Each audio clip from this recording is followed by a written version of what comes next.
এই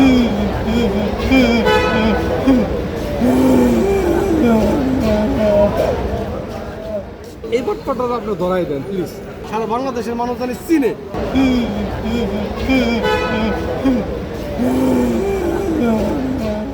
একটু উচিত আসছিল যে মানে ভেজে আনার, যাতে আর পরবর্তীতে কোনো মানুষকে ওরা এবং ভুগান্তিতে না ফেলতে পারে, তাই না? যে আজকে আমি আমার লোকলতার ভয়ে আমি গেলাম না ফেসতে, তাহলে আরেকজনের সাথে ওরা প্রতারণাটা করতে ওরা উৎসাহ পাইল।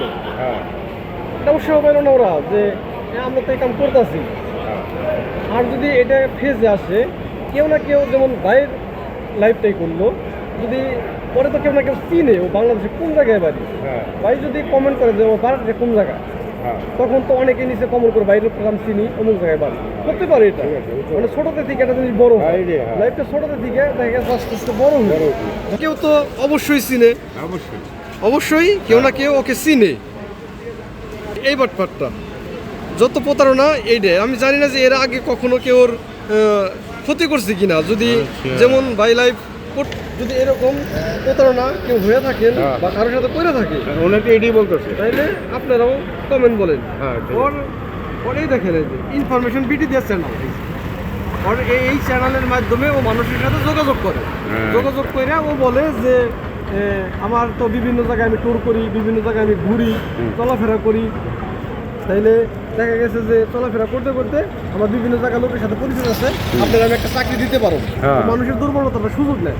যেমন আমি ভুক্তভোগী 3-4 বছর ধরে বিদেশ যাওয়ার জন্য ট্রাই করতেছিলাম, আমার কোথাও হচ্ছিল না। পরে ভাবলাম যে যদি আমি তাড়াতাড়ি যাইতে পারি, ও আমার দেখা গেছে এই বিষয়ে নিয়ে যাবো, বিষয় নিয়ে তাড়াতাড়ি ওখানে কনভার্ট করে দেবো, তাহলে আমি ওর লোভে পাও দিই। ও আমাকে যেমনি যেমনি বলে আমি এমনি এমনি কাজটা করি, জানি আমি যাইতে পারি ওখানে যাই, জানি আমি তাড়াতাড়ি আমার সংসারের হাইলটা ধরতে পারি। কিন্তু ও করলো কি, আমার এই দুর্বলতার সুযোগ নিল। আর আমিও বুঝতে পারলাম না যে আমি যারা বিকাশে টাকা দিচ্ছি, হুন্ডিতে টাকা দিচ্ছি, তো এইভাবে যে আমার কাছে টাকা করে দিচ্ছি, এটা তো আমাদের ঠিক হচ্ছে না। ঠিক হচ্ছে না। কিন্তু আমি আমার লোকটা কাজ করছিল যে আমি মানুষের 4-5 বছর ধরে যে আমি বিদেশ যাওয়ার জন্য যে আগ্রহী, আমি যাইতে পারতেছি না, মানুষ তো আমাদেরকে হাসে। কত টাকা দিয়েছেন, কিভাবে দিয়েছেন টাকাগুলা? সব টাকায় ও অন্যভাবে নিচ্ছে, মানে ওর অ্যাকাউন্ট নাম্বারটা আমার কোনো কিছু দেয় নাই।